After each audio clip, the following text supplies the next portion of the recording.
itirmişəm, çatmayacak sənə əlim. Sonu görünmeyen bir ayrılığın ünvanında batıran bircə sözün olar mənim xilas gəmim. Sonu görünmeyen bir ayrılığın ünvanında batıran bircə sözün olar mənim xilas gəmim.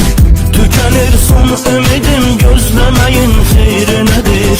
Sönür bütün hayatım, indi senin elindedir. Tekçe senin yolunda her şeye kurban vererem.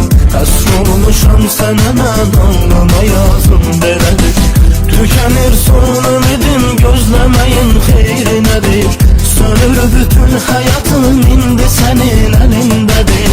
Tekçe senin yolunda her şeye kurban vererem. Həsr olmuşam sənə mən, alnıma yazım belədir.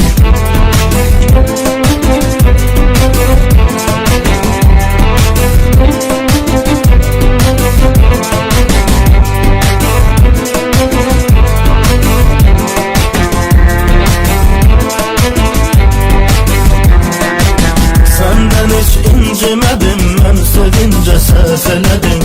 Bütün ruhum gücünü sevgime mən sərf elədim.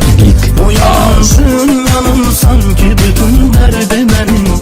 Əriyən şalədir, yandırır məni həsrətim. Uyanandın yanım sanki bütün dərdi mənim.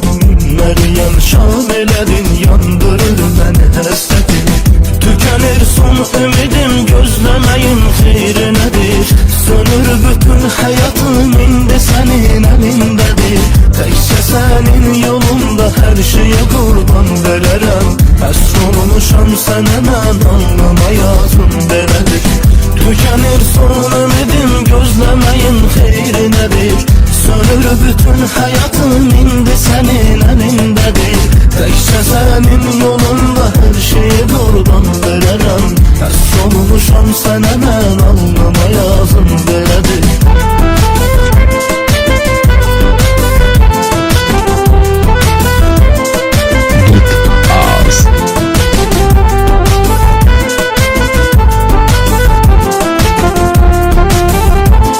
Asim Production təqdim edir. Yaşadığım xəyalınla hər günümdə sənsiz inan. Deyirlər hər eşqin həsrətini həll edər zaman. Ama sənin həsrətin zamana məğlub olmadı. Soduram bu dərddə gün halım olur yaman. Ama sənin həsrətin zamana məğlub olmadı. Soduram bu dərddə gün halım olur yaman. Tükenir son ümidim, gözlemeyin xeyri nedir?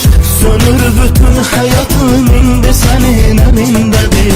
Tekçe senin yolunda her şeye kurban vererem. Həsr olmuşam sənə mən, alnıma yazım belədir. Tükenir son ümidim,